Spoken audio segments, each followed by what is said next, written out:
देखते हैं कि जब हम इनकम टैक्स रिटर्न फाइल करते हैं तो उसमें कुछ ऐसी चीज़ हैं जो कि जाने अनजाने में हमसे छूट जाती है, हम मिस कर जाते हैं। इस तरह की कौन सी इनकम हो सकती है जो कि आप भी इस चीज़ से रूबरू हुए होंगे कि अक्सर आईटीआर फाइल करते समय ये सारी चीज़ें लोग अवॉइड कर जाते हैं, नज़रअंदाज कर जाते हैं।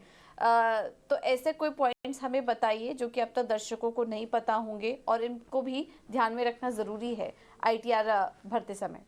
देखिए पूजा, ऐसा है, सबसे पहले तो जो जो जिनके बच्चे हैं उनको यह मालूम होना चाहिए कि जो उनके माइनर बच्चे हैं उनकी जो भी पैसिव इनकम है, इन्वेस्टमेंट इनकम है, वो पेरेंट की इनकम के साथ जोड़ी जाती है। सिर्फ 1500 रुपए तक का एग्जम्पशन है और 1500 रुपए के ऊपर जो भी इनकम होती है तो जो दोनों पेरेंट में से जिसकी हायर इनकम होती है उसमें जोड़ी जाती है।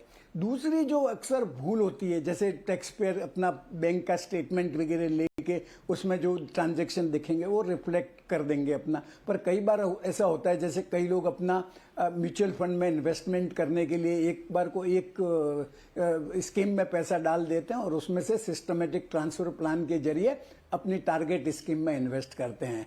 तो जो जो जो पहले आपकी सोर्स स्कीम है उसमें से जो रिडिम्पशन हुआ है उस पर जो प्रॉफिट होता है वो भी आपको अपना इनकम में बताना पड़ेगा। और चूंकि ये बैंक में रिफ्लेक्ट नहीं होता है तो कई एसएससी है बताना भूल जाते हैं। इसके अलावा जो इन्वेस्टर्स है वो जैसे उनकी कोई स्कीम परफॉर्म नहीं कर रही है और उसी फंड हाउस की अगर दूसरी स्कीम परफॉर्म कर रही है तो उसको शिफ्ट कर देते हैं, स्विच कर देते हैं, जो आपका बैंक अकाउंट में रिफ्लेक्ट नहीं होगा। तो आपको एक काम करना चाहिए, आपको म्यूचुअल फंड हाउसेस से आपका जो पूरे साल का कैपिटल गेन का स्टेटमेंट है वो मंगवाना चाहिए। जो लोग शेयर में डीलिंग करते हैं उनके केस में भी ऐसा कई बार होता है कि सेम डे आपने कोई शेयर खरीदा और उसके सामने दूसरा बेचा तो वो आपके बैंक में तो वो जो नेट चेक आएगा या नेट चेक जो आपने दिया है वो रिफ्लेक्ट होगा। तो जो शेयर परचेज और सेल का ट्रांजैक्शन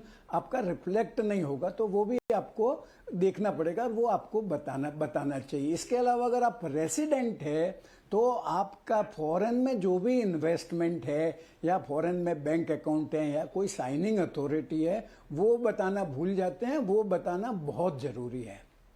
बिल्कुल, तो इन बातों का आप ध्यान रखिए।